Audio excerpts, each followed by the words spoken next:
சீமான் அவர்களுடைய தலைமையில வந்து ஒரு கூட்டணி அமையணும். சீமான் தனித்து போட்டிட்டாலும் நாம் தமிழ் கருத்தியலோட யாருடைய கருத்து வந்து ஒத்து போகுதோ அவங்க வந்து ஒரு சீமான் தலைமையில வந்து கூட்டணி அமையணும்னு சொல்லியிருந்தேன். இப்ப அது வந்து கிட்டத்தட்ட ஒரு 5 வருஷம் கழிச்சு அதுக்கான ஒரு காலம் கணியணும் இல்லையா? அப்படி கணிஞ்சு வந்திருக்குதான் நான் பாக்குறேன். சீமான் தலைமையில ஒரு கூட்டணி அமைஞ்சதுன்னா அது வெற்றிக்கான வந்து பாத்தீங்கன்னா வந்து ஒரு வாய்ப்பா இருக்கும். இப்ப இந்த இடத்துல வந்து இப்ப பாட்டாளி மக்கள் கட்சியெல்லாம் ஒரு பெரிய கட்சிகள் வந்து ஆதரிக்கும் போது வெற்றிக்கான வாய்ப்பா வந்து அமையும். ஸோ அந்த அடிப்படையில் வந்து ஒருவேளை வந்து இப்ப ஏற்கனவே வந்து நல்ல ஒரு இணக்கமான ஒரு உறவு இருக்கு பாட்டாளி மக்கள் கட்சிக்கும் அண்ணன் சீமான் அவர்களுக்கும். சீமான் அவர்கள் சட்டமன்றத்துக்குள்ள வந்து இருக்கணும். அதுவும் இன்றைக்கு நடக்கிற சூழல்லாம் பாத்தீங்கன்னா அரசியல்ல வந்து இன்னைக்கு வந்து அங்க சட்டமன்றத்துல வந்து பாத்தீங்கன்னா தமிழ் மெல்ல சாகும்ல வந்து வேகமா சாகும் போல இருக்கு தமிழ், அப்படிதான் இருக்கு. அங்க இருக்கிறது எல்லாமே வந்து பாத்தீங்கன்னா இப்போ வந்து தமிழ்நாடு சட்டமன்றமானே ஒரு கேள்வி இருக்கு சில நேரங்கள்ல. ஏன்னா பெரும்பாலும் வந்து ஆங்கில வார்த்தைகள் பயன்படுத்தி பேசுறத இந்த முறைதான் நான் பாக்குறேன். இதுல ஒரு பெரிய ஆச்சரியம் என்னன்னு கேட்டீங்கன்னா, கிட்டத்தட்ட சீமான் தலைமையை ஏத்துக்கிற மாதிரி தான் பேசினாங்க. அது வந்து பரவலா சொல்ல போனா இப்போ வந்து நம்ம வந்து ஒரு அவசரப்பட்டு முன்னாடி ஓடி வந்து பாத்தீங்கன்னா வந்து யார் முதலமைச்சர் தான் அந்த போட்டி இப்ப கிடையவே கிடையாது. சீமான் தலைமையை ஏத்துக்கிறது வந்து பாத்தீங்கன்னா பெரிய தயக்கம்லாம் இந்த கட்சிகளுக்கு இருக்காது. ஆனால்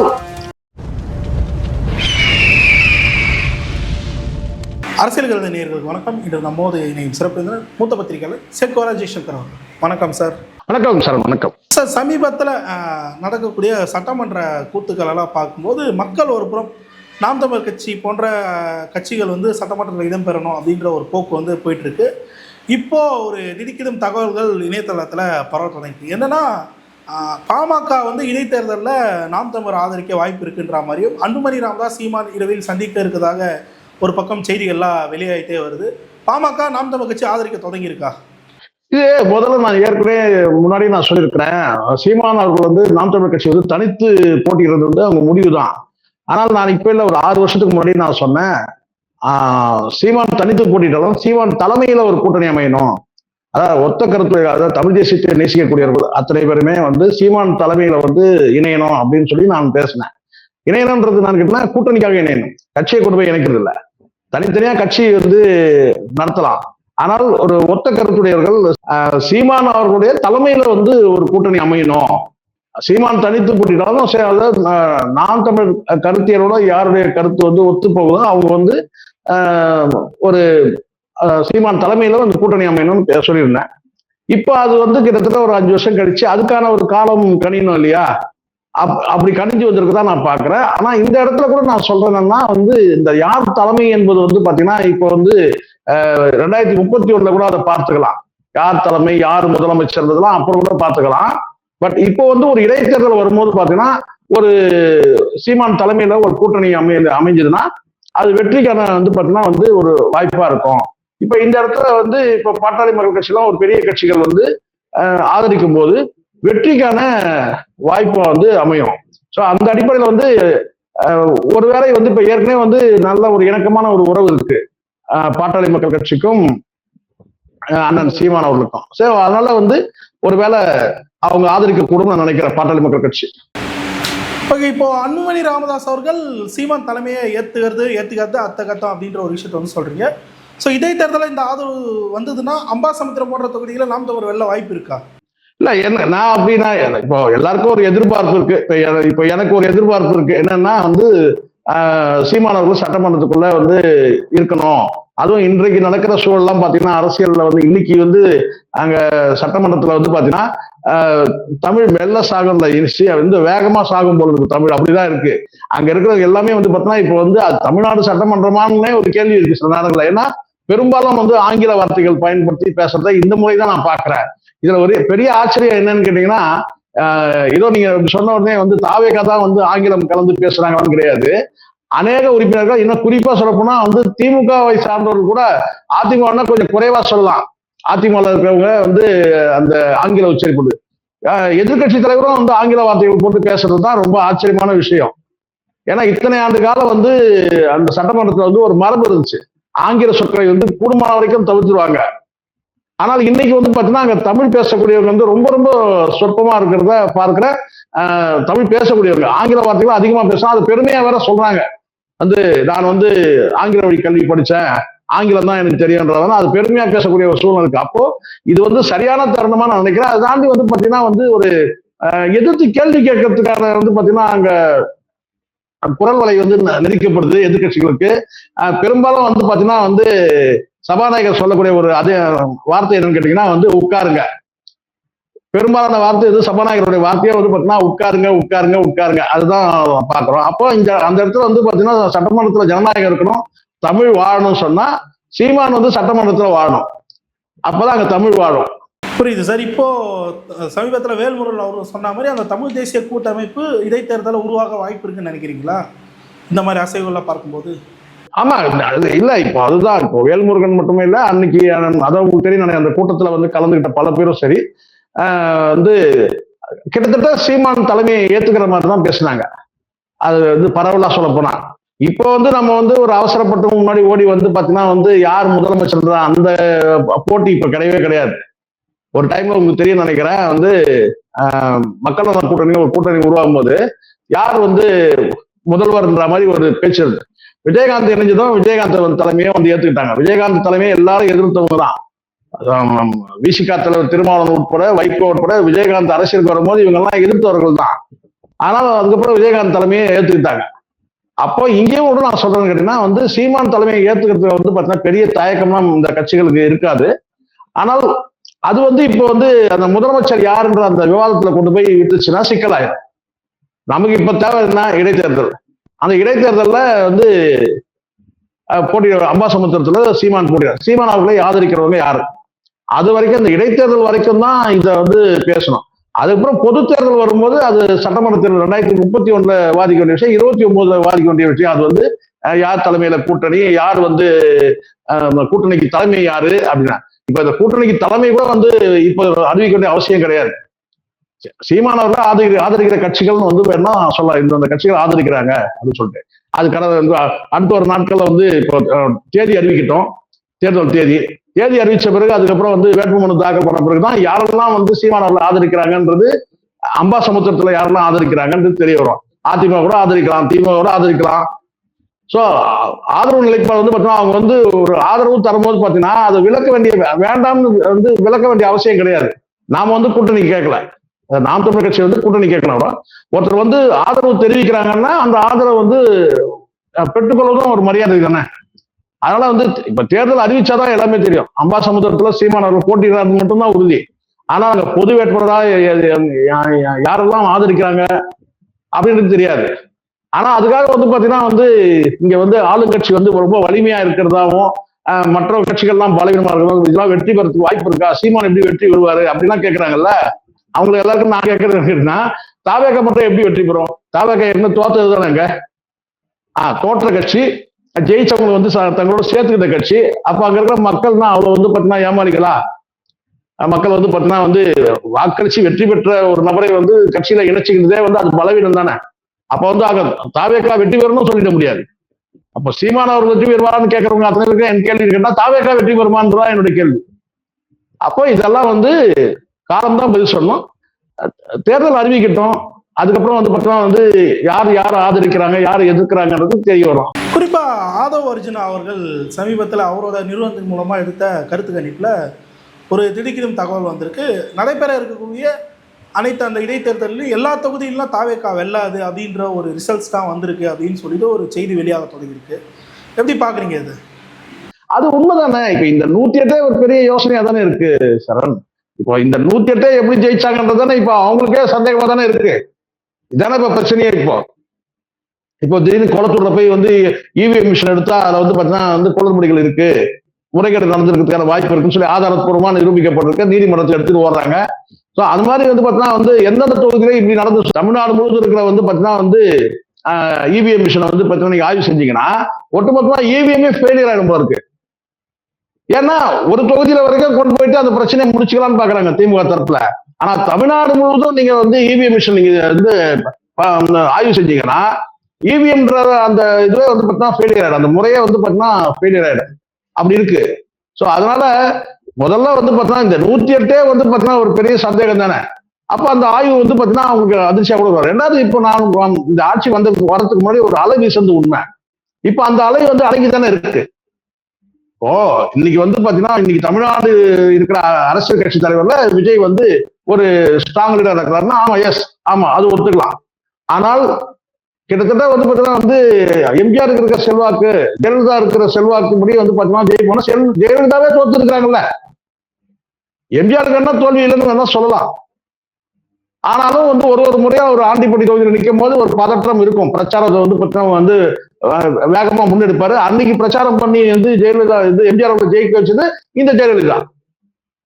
அன்னைக்கு வந்து ஜெயலலிதான்ற ஒரு கவர்ச்சி வந்து பார்த்தீங்கன்னா சினிமா கவர்ச்சி பெண் கவர்ச்சி தேவைப்பட்டது. ஆண்டிப்பட்டி தொகுதியில் பட்டி தொட்டி எல்லாம் போய் பிரச்சாரம் பண்ணுவாங்க. அப்ப எம்ஜிஆருக்கும் கூட வெற்றி பெறத்துக்கு ஜெயலலிதா தேவைப்பட்டாங்க. அது ஒரு காலம். அப்படி இருக்கும்போது இந்த ஜெயலலிதா கூட பார்த்தீங்கன்னா பர்கூர்ல தோத்து இருக்கிறாங்க. அப்போ எல்லாம் இந்த இடத்துல ஒரு விஷயம் புரிஞ்சுக்கணும் என்னன்னா ஒரு வலிமையான தலைவர் இருந்தது வேற. ஆனா அனைத்து தொகுதியிலும் வெற்றி பெறக்கூடிய அளவுக்கு வந்து பார்த்தீங்கன்னா ஒரு ஆளுமையா இருக்கிறதுலாம் வாய்ப்பே கிடையாது. யாருக்குமே அந்த வாய்ப்பு கிடையாது. இதே இந்த 2 தொகுதியில திருச்சியிலையும் பெரம்பூர்லையும் ஏதாவது ஒரு தொகுதியில தோத்துருவாருன்ற மாதிரி தானே பேசியிருந்தாங்க. அப்புறம் எப்படி வந்து பார்த்தீங்கன்னா இதெல்லாம் வந்து அந்தந்த சூழல் தான் முடிவு பண்ணோம். ஆனா வந்து இவர் நிரந்தரமா வெற்றி பெறுவார், நிரந்தர பொதுச் செயலாளர், நிரந்தர முதல்வர் அதெல்லாம் கிடையாது. அப்படி நிரந்தர முதலமைச்சர் சொன்னவங்க எல்லாம் மண்ணகவி இருக்கிறாங்க. அதனால இந்த வந்து பாத்தீங்கன்னா வந்து அதுவும் இப்ப குறிப்பா ஆட்சிக்கு எதிரான அந்த ஒரு பார்வையும் இருக்கு. ஏன் வாக்களிச்சோம்? ஏன்னா இப்ப எல்லாரும் அடிபடுறது இந்த மின்சாரம் வந்து பாத்தீங்கன்னா இந்த ரீடிங் மின்சாரம் வந்து பாத்தீங்கன்னா பயன்பாட்டுக்கான அந்த வந்து பாத்தீங்கன்னா வந்து யூனிட் வந்து அதிகமா வந்து வருது அப்படின்ற ஒரு தகவல் இருக்கு. ஸோ இந்த மாதிரி கன்சியூமர் நுகர்பொருள் அதாவது இந்த கன்சியூமர் விஷயங்களும் சரி, அதை தாண்டி வந்து பல திட்டங்கள் நிறைவேற்றதும் சரி. ஏன் குறிப்பா சொல்றாங்க அந்த தாய்மாமனுக்கு ரிங்கு போட்டாங்கல்ல, அது வந்து 18 கேரட்னு சொல்றாங்க. அதை கொண்டு போய் அவசர ஆபத்து கூட பார்த்தீங்கன்னா ஒரு மார்வாடி கடையில் வைக்க முடியாது. இதுவே சாதாரணமா ஒரு குடும்பம் தான். இது என்னங்க அது மார்வாடி கடையில் வைக்கிறதுக்காக அவர் போடுறாருன்னு சொல்லுவாங்க. நீங்க பிராக்டிகலுக்கு வாங்க.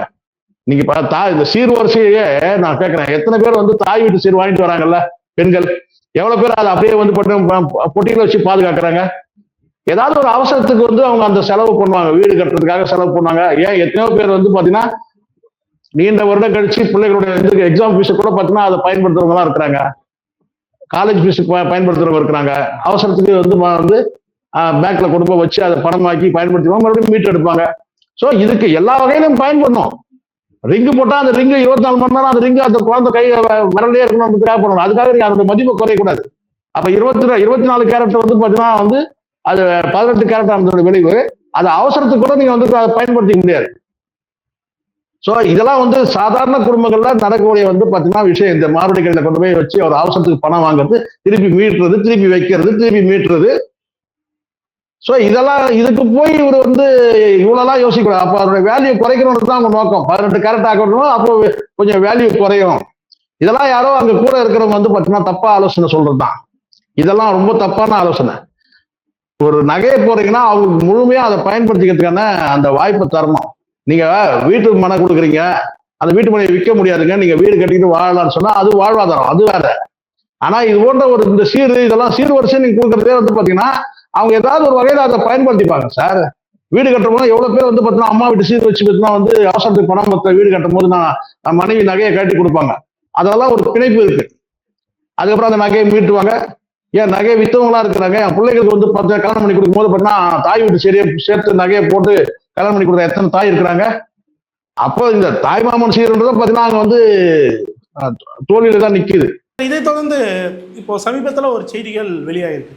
கிட்டத்தட்ட 5லேருந்து 8 அமைச்சர்களோட அந்த பதவி வந்து பறி போற போகுது அப்படின்ற ஒரு விஷயமும், அதற்கு காரணம் நாம் தமிழர் கட்சி தான் முக்கிய உறுப்பினர். அவங்க தான் இந்த கல்வி தகுதி இந்த மாதிரி விஷயங்கள்ல ஃபோர்ஜரி பண்ணதான் வெளிக்கொண்டு வந்திருக்காங்கன்ற செய்தி வெளியா இருக்கு. எப்படி பாக்குறீங்க இது?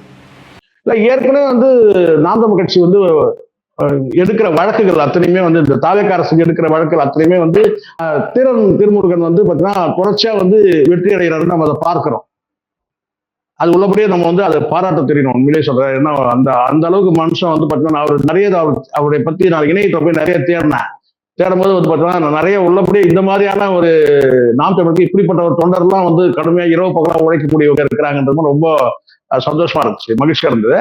இப்போ இந்த இடத்துல வந்து கேட்டா ஏற்கனவே உங்களுக்கு தெரியும் வந்து கரூர் சம்பவத்துல இருக்கிற அந்த வழக்குலயே வந்து அந்த அரசு பணியை வந்து ரத்து பண்ண வச்சது. அதுக்கப்புறம் வந்து பார்த்தீங்கன்னா பிஸ்மியை வந்து பார்த்தீங்கன்னா வழக்கு தொடுத்து பிஸ்மியை கைது பண்ணலன்றது ஒரு பக்கம் இருந்தால் கூட அதை வெற்றி அடைஞ்சார்ல, இனி வந்து பார்த்தீங்கன்னா பேச முடியாதுல்ல, சீமான் அவர்கள் குறித்து அவதூறு கருத்து இனி சொல்ல முடியாதுல்ல பிஸ்மியால. சோ அதனால வந்து பிஸ்மி மட்டும் இல்ல, மற்றவர்களும் சொல்ல முடியாத ஒரு சூழ்நிலை இருக்குல்ல, இவ்வளவு பணம் வாங்கிட்டாரு அவ்வளவு பணம் வாங்கிட்டாருன்னு சொல்லிட்டு. சோ இதெல்லாம் வந்து ஒரு பாசிட்டிவான விஷயம். இப்போ இந்த கல்வி தொகுதி இருக்கிறாரு, இதுலயும் கூட வந்து பாத்தீங்கன்னா வந்து சக்சஸ் ஆகிறதுக்கான வாய்ப்பு இருக்கு. காரணம் பெரிய அளவுல அடித்தளமே ஆட்டம் கண்டுரும். காரணம் என்னன்னா இந்த கல்வி தொகுதி இருக்குன்னா எலெக்ஷன் கமிஷனே இவங்க வந்து போர்ச்சடி பண்ணிருக்கிறாங்கன்ற மாதிரி வந்து ஒரு இது இருக்கு. அதனால பொறுத்து வந்து பார்க்கலாம் அந்த வழக்கு என்ன நடக்குதுன்னு பார்க்கலாம். ஆனா உண்மையிலே வந்து பாத்தீங்கன்னா வந்து இந்த வழக்குல வந்து வெற்றி அடைஞ்சாருன்னா அடித்தளமே ஆட்டம் கண்டுரும். அதாவது தாவேக்காவோட அடித்தளமே வந்து பாத்தீங்கன்னா ஆட்டம் கண்டுரும். காரணம் கேட்டா எஜுகேஷன் குவாலிபிகேஷன்ல வந்து இந்த மாதிரி சீட் பண்ணிருக்காங்க போது அவங்க மீது மரியாதையே வந்து பாத்தீங்கன்னா வந்து தலைகீழமாயிரும். குறிப்பா இப்போ இடைத்தேர்தலுக்கு முன்னாடி இந்த மாதிரி விஷயங்கள் வந்து தாவேக்கா அஃபெக்ட் பண்ணுச்சுன்னா அது தேர்தலில் எதிர்கட்சிகள் கைக்குடிக்க ஒரு விஷயமா மாறும். அதெல்லாம் சொல்றேன், இதெல்லாம் இது மாதிரி இன்னும் பல விஷயங்கள் இருக்கு. இப்போ சீமான் அவர்கள் வந்து ஒரு வார்த்தை சொன்னாரு, தமிழை கூட உச்சரிக்க முடியல சரியா, எண்களை கூட உச்சரிக்க முடியலன்னு சொன்னாரு. அது வந்து பாத்தீங்கன்னா சட்டசபையில வந்து பாத்தீங்கன்னா அதே தான் வந்து திமுக உறுப்பினர் வந்து திமுக சார்ந்த உறுப்பினர்கள், அது திமுக சொன்னா அவர் வந்து வேற ஒரு மாற்று கட்சியா இருந்தாலும் அதை திமுக ஆதரவு, ஆமா அதிமுக இருந்தாலும் மதிமுக இருந்தாலும் அவர் வந்து திமுக ஆதரவான நிலையில இருக்காரு. அந்த சின்ன திமுக சார்பில் தான் அவர் எம்எல்ஏ வந்து கருதப்படுவாரு. அவர் ரொம்ப மென்மையா தான் சொல்றாரு, ரொம்ப மென்மையா சொல்றாரு. என்றதே அவர் வந்து கேலியோ கிண்டெல்லாம் பண்ணவே இல்லை. ஆனாலும் வந்து மரிய வில்சனுக்கு வந்து பாத்தீங்கன்னா உருவ கேலி பண்றாங்க, அதை பண்றாங்க, இதை பண்றாங்க, இப்ப மொழிக்கு வந்துட்டாங்க அது வந்துட்டாங்கன்னு சொல்லிட்டு ஓவர் ஆட்டிடியூட் பண்ணி மைக்க அடிச்சு கீழே தள்ளுறது. எல்லாருமே இன்னைக்கு வந்து சகட்டு வைப்பாரு. சாதாரண இந்த ஊடகத்துல பயணிக்கிற அத்தனை பேருமே என்னங்க ஒரு நிதியமைச்சர் இப்படி நடந்துக்கிறாரு, இவ்வளவு கோபமா அவ்வளவு ஆவேசமா, அதுக்கப்புறம் மதம் எடுத்து பேசுறது சம்பந்தமே இல்லாம மதத்தை மேற்கோள் காட்டி பேசும்போது அப்ப வந்து பாத்தீங்கன்னா வந்து இவருதான் அன்பு வழி, நாங்கெல்லாம் வந்து இந்துக்கள்லாம் முரட்டு வழியா நான் கேட்கிறேன், கிறிஸ்தவர்கள் அன்பு வழி, இஸ்லாமியர்களும் இந்துக்களும் முரட்டு வழின்ற மாதிரி ஆயிடுச்சுல அவர் சொல்லக்கூடிய அந்த வார்த்தை வந்து ஒரு மதத்தை உயர்த்தி நீங்க பேசுறீங்க. சட்டமன்ற உறுப்பினர் அமைச்சர் வந்து பொதுவானவராக இருக்கணும், சட்டமன்றம் பொதுவானது தானே. ஆனாலும் கூட அதை வந்து சபாநாயகரும் வந்து பாத்தீங்கன்னா அதை கருத்துல எடுத்துக்கல, மற்ற அமைச்சர்களும் முட்டு கொடுக்குற வேலையை பார்த்தாங்க. எதிர்கட்சிகளும் பெருசா அதை பத்தி பேசவே இல்லை. ஆனா சீமான் இருந்தாருன்னா கண்டிப்பா வந்து பாத்தீங்கன்னா அங்க வந்து அதுக்கு நான் எதிர்ப்பு தெரிவிச்சிருப்பார். சட்டமன்றத்தை சீமான் இல்லாதது குறைதான். இப்ப புரியுதா, சில குறிப்பிட்ட சில தருணங்கள்ல வந்து சீமான் வந்து சட்டமன்றம் மிஸ் பண்ணுது சொல்லுவாங்கல்ல, நான் ரொம்ப உன்னை மிஸ் பண்றேன்னு சொல்லுவாங்க இல்லையா, அந்த மாதிரி சட்டமன்றம் ரொம்ப மிஸ் பண்ணுது சீமான. இந்த சூழ்நிலையில சீமானுடைய வந்து கண்டிப்பா வந்து சீமானுடைய பணி வந்து கடமை வந்து கண்டிப்பா வந்து சட்டமன்றத்தில் இருக்கணும். குறிப்பா மரிய வில்சன் அவர்கள் வந்து அந்த தமிழை இழிவுபடுத்தி விட்டார் அப்படின்னு சொல்லிட்டு சீமான் அவர்கள் ஒரு அறிக்கை வெளியிடுறாரு. நாம் தமிழர் கட்சியில பல பேர் சொல்லக்கூடிய விஷயம், இந்த மாதிரி மதத்தை நீங்கள் சொன்ன மாதிரி மதத்தை புகுத்துறது, தமிழை இழிவுபடுத்துறதுக்கு நீங்கள் வந்து மன்னிப்பு கேட்கணும், பதவி விலகணுன்ற அளவுக்கு அவங்க கோஷமிட தொடங்கியிருக்காங்க. எப்படி பார்க்குறீங்க இந்த விஷயத்த? இல்ல கண்டிப்பா இது வந்து உண்மையில கண்டிக்க தகுந்தது. ஏன்னா ஒரு சட்டமன்றத்துல ஒரு சட்டமன்ற திமுக இருக்கட்டும் அதிமுக யாருன்னா எந்த சட்டமன்ற அவர் சொல்லக்கூடிய ஒரு கருத்து என்ன கேட்டீங்கன்னா, தமிழ் வந்து பாத்தீங்கன்னா உள்ளபடியே எனக்குலாம் ரொம்ப வருத்தமா இருந்துச்சு. அவர் அந்த சபையில வந்து யாரெல்லாம் அந்த சபையில வந்து நிதி அமைச்சரா இருந்திருக்காங்க, எப்படியானா வந்து நிதி வாசிப்பு இருந்தது. இங்க வந்து அதுவும் வந்து ஒரு முறையா வந்து பாத்தீங்கன்னா வந்து நிறைய வந்து குறளை வந்து மேற்கோள் காட்டுவாங்க, திருக்குறளை வந்து மேற்கோள் காட்டுவாங்க. இன்னும் வந்து பல மேற்கோள்கள் வந்து பாத்தீங்கன்னா வந்து மேற்கோள் காட்டி பேசுவாங்க. சோ ரொம்ப நல்லாவே இருக்கும் வந்து இந்த பட்ஜெட் கூட்டத்தொடர். இந்த நிதியமைச்சர் வந்து தமிழை வந்து குத்தி கொலை பண்ணாருன்றது தான் உண்மை. ஆனால் அதெல்லாம் வந்து பாத்தீங்கன்னா குறையா தெரியாம நான் இப்படிதான் பேசுவேன், உங்களுக்காக என்னால மாத்திக்க முடியாது. ஏங்க மாத்திக்க முடியாதுன்னா முதல்ல விஷயம் தமிழ்நாட்டு மக்களை வந்து நீங்க மதிக்க தெரிஞ்சுக்கணும். முதல்ல தமிழ்நாட்டு மக்கள் ட்ரோல் பண்றாங்க, தமிழ்நாட்டு மக்கள் வந்து நான் வருத்தப்படுறாங்க, என்னங்க இப்படி தமிழ் இப்படி பேசுறாருன்ட்டு. நீங்க பெருமையா சொல்லிக்கிறாரு இவருதான் கேட்டா நான் வந்து கல்வி நிறுவனம் நடத்துறேன்னு சொல்லி அந்த கல்வி நிறுவனத்துல பிள்ளைகளே வந்து பாத்தீங்கன்னா காரி துப்புவாங்க இவர் தமிழை பார்த்துட்டு. இதான் உண்மை. கல்வி பெருமையா வந்து நான் கல்வி நிறுவனம் நடத்துறேன் அப்படின்னு சொன்னா அந்த கல்வி நிறுவனத்தை வந்து பயிலக்கூடிய மாணவர்கள் என்ன செய்வாங்க, இதை பெருமையா சிரிப்பாங்க. இதை அதை விட பொறுமையான விஷயம் கேட்டா நீங்க இந்த இடத்துல மொழி நடையை கொண்டு வந்து சேர்க்கிறாங்க. மொழி நடை என்பது வேற, மதுரை தமிழ் இருக்கு, நெல்லை தமிழ் இருக்கு, கோவை தமிழ் இருக்கு, இப்படி ஒவ்வொரு மாவட்டத்துக்கும் ஒரு மொழி வந்து மொழி நடை இருக்கு. பிரச்சனை இப்ப மொழி நடையில இல்ல, தமிழை பிழையா பேசுறதுதான் பிரச்சனை. நீங்க ஸ்லாங் வந்து மாறலாம், ஆனால் தமிழுக்குன்னு ஒரு வந்து பாத்தீங்கன்னா ஒரு நடை இருக்குல்ல, அது முற்றிலுமா பிழை ஆயிடுச்சு. தப்பு தப்பா எண்களை தப்பு தப்பா சொல்றீங்க.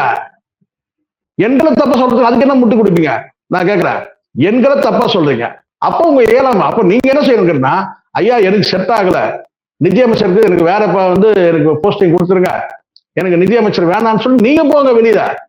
அதை விட்டு நான் இப்படிதான் பேசுவேன், நீ அப்படிதான் கேட்டுக்கணும்னு சொல்றது வந்து தமிழ்நாட்டு மக்களை வந்து பாத்தீங்கன்னா அவமதிக்கிற மாதிரி இருக்கு. அதை கடந்து நீங்க பேசக்கூடிய வார்த்தை கேட்டா, நான் சம்பந்தமே இல்லாம என்னுடைய வழி என்ன தெரியுமா, நான் யார் தெரியுமா, நான் கிறிஸ்டியன், நான் வந்து எனக்கு அன்பு வழி இருக்கு, அமைதி வழி இருக்கு. உன் அன்பு வழி அமைதி வழி காது துப்புறாங்க பார்த்துட்டு தானே இருந்தாங்க. அன்பு வழி அமைதி வழிய ஊரே உலகமே பார்த்தது இல்ல. அப்போ இந்த இடத்துல வந்து நாம இந்த இடத்துல இப்போ நான் சொல்றேன், நீங்க கிறிஸ்தவரா இருங்க, நீங்க இந்துவா இருங்க, இஸ்லாமியா இருங்க, சட்டமன்றத்தில் நீங்க என்னவா இருக்கிறீங்க? சட்டமன்றத்துல நீங்க நிதியமைச்சர், சட்டமன்ற உறுப்பினர், அதுக்கான மாண்பும் மரியாதையும் நீங்க கொடுக்கணும். மக்களுக்கான மாண்பு, மக்கள் மன்றம் அது. மக்கள் கிட்ட நீங்க சவால் விடுங்க, ஆமா நான் இப்படிதான் பேசுவேன். சோ எனக்கு தெரிஞ்சிருக்கா ஒரு நிமிடம் கூட வந்து பாத்தீங்கன்னா வந்து அங்க நிதியமைச்சரா வந்து மரியமைச்சரா அங்க வந்து நீடிக்கிறதுக்கு அனுமதி கூடாது முதலமைச்சர். ஏன்னா இது முதலமைச்சர் தான் கெட்ட பேரு. தமிழ்நாடு தாவேக அரசு இப்படி ஒரு நிதியமைச்சர் இது ஒரு வந்து பாத்தீங்கன்னா இத்தனைக்கும் அந்த சட்டமன்ற உறுப்பினர் கேலி கிண்டல் பண்ணியிருந்தா கூட நீங்க கோபப்படுற அர்த்தம் இருக்கு. அவர் ரொம்ப மென்மையா சொல்றாரு, ரொம்ப இருக்கிறத ரொம்ப சாப்பிட்டா சொல்றாரு, அவருக்கு கன்னி பேச்சு. அப்போ தமிழை நேசிக்கிறவங்க அத்தனை பேருக்கு அந்த வழி இருக்கும், நீங்க பேசின தமிழ் எந்த லட்சணத்துல பேசுனீங்கன்ட்டு. அப்போ என்ன கேட்டா விஜய் இதுக்காக முட்டு வேற கொடுங்க, ராஜ்மோகன் முட்டு, ஆதவர்ஜுனா முட்டு, எல்லாரும் முட்டு கொடுக்குறாங்க. சபாநாயகரும் முட்டு கொடுத்தாரு, நீங்க நல்லா தான் பேசுனீங்கன்றாரு. அதை விட கொடுமை என்ன இருக்கு? சபாநாயகர் சொல்றாரு நீங்க நல்லா தான் பேசுனீங்க, நீங்க ஏன் மனசாட்சி வேணாலும் சபாநாயகருக்கு? அவர் நல்லா பேசுனார். அவரு குறைகள் இருக்கு, நீங்க குறைகளை தான் நீங்க குறைகள் இருக்கு உங்ககிட்ட, ஆனா அடுத்த முறை நீங்க நிவர்த்தி பண்ணிக்கங்கன்னு சொல்றது எப்படி இருக்கு? அதெல்லாம் சபாநாயகருக்கு அழகு. எனக்கு தெரிஞ்சிருக்க சபாநாயகர் இந்த ரேஞ்சில சபை நடத்தினார்னா அது எங்க போய் முடியும்னு தெரியல.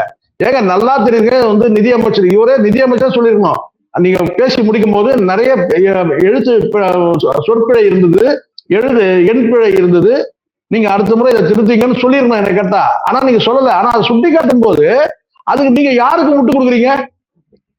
நீங்க நல்லா தான் பேசுனீங்க, கரெக்டா தான் பேசுனீங்கன்னு சபாநாயகர் சொல்றாரு. அதுதான் ரொம்ப ரொம்ப அதிர்ச்சியா இருந்துச்சு எனக்கு. இவங்களாவது வந்து சக அமைச்சர்கள் வந்து அவருக்கு வந்து முட்டு கொடுக்குறாங்கன்னா, சபாநாயகரே முட்டு கொடுக்குறாரு. என்னன்னா நீங்க நல்லா தான் பேசுனீங்க. கோபப்படுறத நீங்க கண்டிச்சிடணும் முதல்ல, மைக்க வேகமா போட்டு அந்த மாதிரி பிஹேவ் பண்ணக்கூடாது இல்ல. இதே எதிர்கட்சிகள் பண்ணா என்ன பண்ணிருப்பீங்க? இதே எதிர்கட்சிகளாம் வான் பண்ண மாட்டீங்க, எச்சரிக்க மாட்டீங்க. அப்போ சபாநாயகரும் வந்து பாத்தீங்கன்னா இங்க வந்து சபை நடத்துறதுல வந்து பாத்தீங்கன்னா இந்த முறை வந்து எனக்கு திருப்தியே இல்லை. ஒரு சார்பு வந்து எதுக்கெடுத்தாலும் உட்காருங்க உட்காருங்க உட்காருங்க உட்காருங்கன்ற வார்த்தை அதிகமா பயன்படுத்துறாரு. உட்காருங்க உட்காருங்க உட்காருங்க, இந்த சைடு அதிகமா யூஸ் ஆகுது. எதுக்கு சைடுல உட்காருங்க, இந்த சைடுல பேசுங்க. அது உட்காருங்க ரெண்டு சைடுல சொல்லுங்க. இங்க எதிர்கட்சி தரப்பா உட்காருங்க உட்காருங்க உட்காருங்க உட்காருங்க, எத்தனை உட்காருங்க சொல்லுவீங்க? இனி அவர் வந்து பார்த்தா ரெக்கார்ட் பண்ணிட்டு வந்துடலாம், இது ரேடியோ போட்டு விட்டுங்க. எதிர்கட்சிக்கு பேச ஆரம்பிச்சாங்கன்னா ஒரு பட்டனை அழுத்துங்க, உட்காருங்க உட்காருங்க உட்காருங்க, இந்த சைடுல பேசுங்க பேசுங்க. ரெண்டு டேப் ரெக்கார்டர் வேணும் இப்போ, ரெண்டு டேப் ரெக்கார்டர் வேணும். இந்த சைடுல ஒரு ஸ்பீக்கர் பாக்ஸ், இந்த பக்கம் ஸ்பீக்கர் பாக்ஸ். எதிர்கட்சியில எழுந்துக்கிறாங்க, எதிர்க்கு சைடுல நீங்களாம் உட்காருங்க உட்காருங்க, இந்த சைடுல பேசுங்க பேசுங்க. அதுக்கு வேலையே இல்லையாங்க. இங்க வாய்ப்பு நான் எல்லாத்தையும் பார்த்துருக்கேன் சார், எல்லாமே இன்னைக்கு வந்து லைவ்ல பார்த்துட்டு இருக்கிறோம். சபாநாயகர் வந்து பாத்தீங்கன்னா நேர்மையா நடந்துக்கிறாரா, எப்படி நடந்துக்கிறாரா, எல்லாத்தையும் பார்த்துட்டு தான் இருக்கிறோம். சபாநாயகர் எந்த காலத்துல இந்த சபாநாயகர் சாபக்கேடு என்ன கேட்டா, சபாநாயகர் கூட சாபக்கேடு இது. ஆளுங்கட்சிக்கு வந்து பாத்தீங்கன்னா சார்பா இருப்பாங்க. ஓகே சார், பல்வேறு கேள்விக்கு தெளிவாக நேரத்துக்கு நன்றி.